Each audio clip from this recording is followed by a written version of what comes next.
It's your boy, Marky, and your boy, James Ski. And we back at it again with another reaction, man. Today we got LeBron James fan got exposed for lying on Michael Jeffrey Jordan, man. So before we start this video, man, make sure y'all like, comment, subscribe. We're gonna roll to 16K subs. And yeah, man, we're gonna get just straight into this video, man. We're gonna see what this LeBron James fan gotta say about Michael Jordan, man. So make sure y'all get y'all popcorn, make sure y'all get y'all drink. And it's gonna be very interesting. Let's get it. It's no secret when it comes to the NBA media, there are tons and tons of LeBron James fanboys. And looking on YouTube, you have a lot of pro-LeBron James fans, and one guy I found recently takes the cake as the biggest LeBron disciple. This guy's name is Chilltown, and he's a member of the Player's Choice podcast. And today, once again, we're listening to one of their debates and react to it, looking at 2018 LeBron James, and if Michael Jordan with that same roster could have done what he did that postseason. Does MJ do better on the 2018 Cavs than Bron? And no, MJ does not do better. MJ does better than LeBron. No, he doesn't. No, he doesn't. Don't do that. That's the reason why they named the MVP award after Michael Jordan Day. Right. I'm gonna tell you straight like this, bro. He does everything LeBron James did, MJ does better. I'm not fighting that part because Jay was all of those things that you said. However, what you can't discount is 2018 James was different than anybody. So stopping right there, looking at 2018 LeBron James, of course, he had a great postseason run, averaging 34 points, 9 boards, 9 assists on 54, 34, and 75 splits.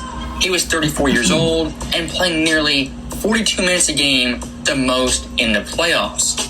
And even more impressive, he had 12 30-point games, 7 40-point games, and 1 51-point game in the NBA Finals. And when it came to Game 7s, in this playoff run, averaged 40 and 2 collectively. And the icing on the cake, not once, but twice, he had buzzer-beating jump shots to beat teams at home. Individually speaking for LeBron James, this is one of, if not the best runs of his entire career. But saying he was built different and using buzzwords like that, I'm not a big fan of that, and I'd rather look at the data and the overall facts. As looking at Michael Jordan, I could really easily argue a couple of his playoff runs are definitely better than 2018 LeBron James. Looking at 92, his second championship run, in those playoffs, he averaged 34.5 points per game, the highest in the playoffs, 6.2 boards, 5.8 assists on impressive 50, 39, and 86 splits. He had 16 games of 30-plus points, the most in a playoff run ever, 4 games of 40-plus points, and 1 game of scoring 56. And in totality, he had 759 points, the most ever in a playoff run. And even looking more in depth, versus Miami in the first round, he averaged 45 points per game, the highest ever in a single series. Damn. And versus the Knicks in round 2, in a pivotal Game 7, he had 42 points, a game high. And looking at the NBA Finals, the biggest stage, versus a very good Portland team, he averaged 35.8 points per game on 53, 43, and 89 splits. Like a 2K character, the iconic short game, no way went you averaging 45. In Game 5, tied 2-2 in Portland, he dropped 46. And in Game 6 at home, had 33 points and the game-winning free throws. Comparing this Jordan run to LeBron James in 2018, not only did Jordan win the championship, but in the finals, he wasn't swept and was clutch numerous times. One other thing I do have to add in, 2018 LeBron James in the playoffs was not a good defender. As when it came to his defensive rating, out of 129 qualifiers, he ranked 100 that postseason. Even Jordan the following year, 93, once again I would say was better than 2018 LeBron James. As Jordan in the playoffs, averaged 35.1 points per game, highest that season, and the highest ever in a championship run, 6.7 boards, 6.0 assists, 2.1 steals on 48, 39, and 81 splits. He had 13 games of 30-plus points, the 9th most in NBA history, 6 games of 40-plus points, the 4th most, and 2 games cracking 50, the most in a single playoff run. And looking at the NBA Finals, once again, in comparison to LeBron 2018, Jordan was light years better, averaging 41 points per game, the highest in Finals history, and in games 2 through 5, cracked 40 points every game, like every night, the longest streak in playoff history, as well as Finals history.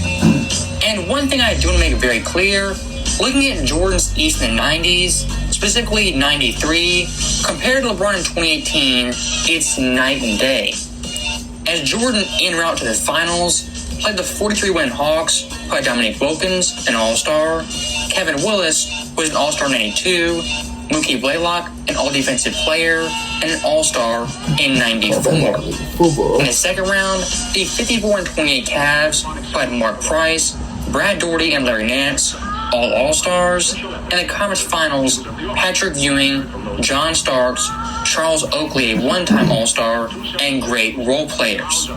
Compared to LeBron's 2018 run, that Eastern Conference is 10 times better. The overall totality of 93 Jordan, even 92, taking into account championships, defensive play, how good he was in the finals, and also competition, those runs clear 2018 LeBron.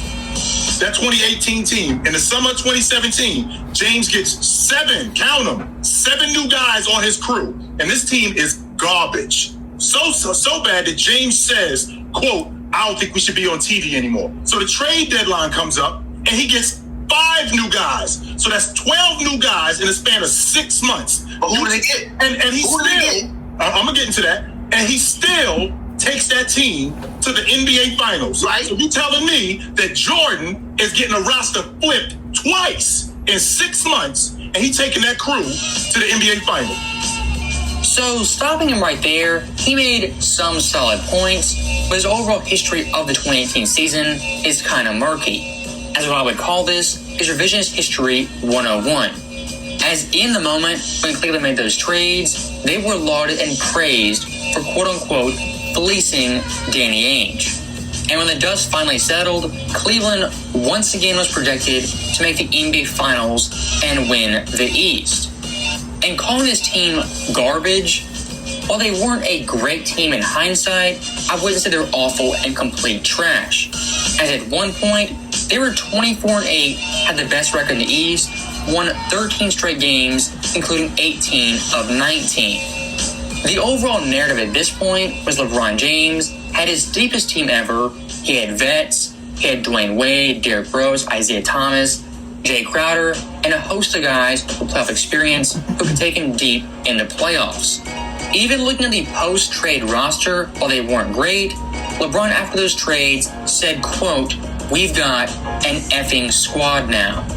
The hypocrisy of LeBron James fans never ceases to amaze me, as when it comes to Cleveland, all you ever hear is the GMs never made moves for LeBron. But when they finally do make big-time shakeups, big-time deals, then they get mad that their roster changed too much. And please, let's not be naive. LeBron back in 2018, he 100% was playing pseudo-GM and had a lot to say in that roster being blown up. And I do want to add some more context. Looking at the NBA playoffs, once again, this Cleveland team heading into the postseason was predicted to win the East. As according to ESPN metrics, they had an overwhelming 62% chance to win the conference. And going round by round, looking at their 21 experts in the first round versus Indiana, all 21 of them picked the Cavaliers to win. In the second round, it was a little more balanced, as they had 12 analysts pick the Cavaliers. In the conference finals, they had an overwhelming 18-21, picked the Cavs to beat the Celtics. Now, while ESPN isn't exact science, I think those picks right there give a pretty good insight into what people thought at the time and not in hindsight. And going full circle with my point, Looking back at LeBron James and that 2018 roster, many forget they were hamstrung in large part due to LeBron James. As after the 2016 finals, LeBron James was very, very adamant the Cavaliers should re-sign those guys to pretty big deals. And with Dan Gilbert management being so scared of LeBron leaving, of course, they made those signings at LeBron's request. My overall point being, looking at Jordan, I don't think ever he would go to Jerry Krause and request a player, an all-star, or request to leave. As even Krause himself said, Jordan not once came to him and asked for other players. To Ticket's point, I hear what you're saying. If MJ was on that team, would he have made Kevin Love, J.R. Smith, George Hill, all those guys better? Maybe toughened them up? Maybe have pushed them harder? Maybe. There's no way to know for sure. He would have took it. Would he have averaged 8 rebounds and 10 assists? No. They would have had to get that from somewhere else. Come on, man. That's not true. No. These were the best numbers on steroids in this era. Now, stopping right there, that one guy made some very, very solid points.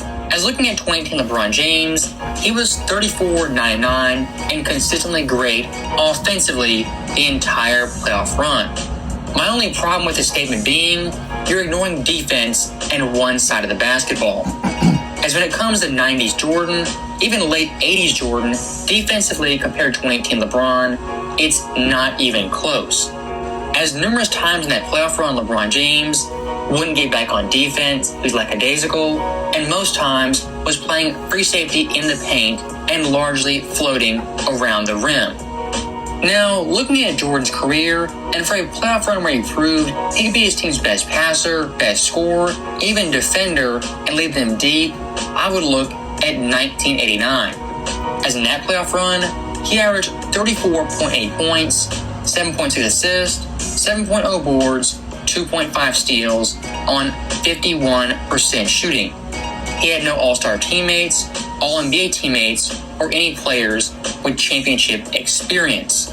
And that Bulls team in Chicago, unlike the Cavaliers in 2018, were not the favorite to win the conference. And actually, they were the 6th seed and not projected to make it past the first round.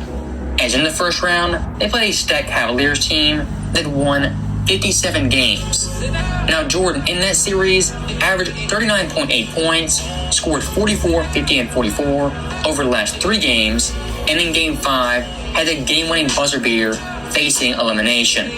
In the second round versus the Knicks with a 3 seed, he averaged 36, 10, and 9 and had 3 44 games in order to Chicago win that series in 6 games. And last but not least, versus the super team Pistons, who won 63 games, Jordan in that series averaged 29.7 points, had a game-winning buzzer beater in Game 3, and handed Detroit their only 2 losses of the postseason. So, in summary for Jordan right there, what you have is a great overall run when it comes to passing, scoring, and defense. He was clutch numerous times, played much better competition, and once and for all proved he could lead a team deep in the playoffs with little or no all-star help. So you're putting Michael Jordan, who was the mentally toughest dude, am I right, Fluent? He was the mentally toughest dude against some of the mentally weakest dudes. You put him against a dude like Kevin Durant, mentally weak. Mike would have ate his ass up. No homo. It's Kevin Durant and Steph Curry on the same team. Mike, hold on. Fluent know this. Mike would have destroyed KD for the game. He'd have went and put something on KD brain before the game that would have completely took KD out of that game. Now, stopping that guy right there, when it comes to Michael Jordan, if you put him on the 2018 Cavaliers, I do not think he's beating the Golden State Warriors in the NBA Finals. Is he getting swept? Maybe, maybe not. He might get 1 game, but I do not think he's winning that series. The overall point I am making is that Jordan in the 2018 East on LeBron's Cavaliers 100% could have made it out. So with that being said, looking at Jordan in 89, 91, 92, even 93, I think all those runs prove on the 2018 Cavs, he could have 100% ran that East and made the finals. As always, thank you guys for watching. Hope you enjoyed it. I ain't gonna lie, I would not bet against Mike. I don't know. I can't answer that question. Like, if he'd have played the 2018, if he was in LeBron James' shoes, would he have won a few games or won a finals? we don't know, man. Mike mentality is way different from LeBron's, and we can say that. But question to you though, like, what's your favorite part about Michael Jordan game? Like, what do you like about his game when you like watching him, or like even hearing stories? Like, what like that really opens up for you?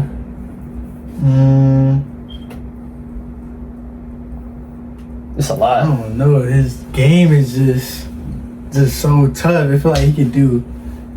I don't know. It's just like his game is so pure. It's like it's like he's just consistent.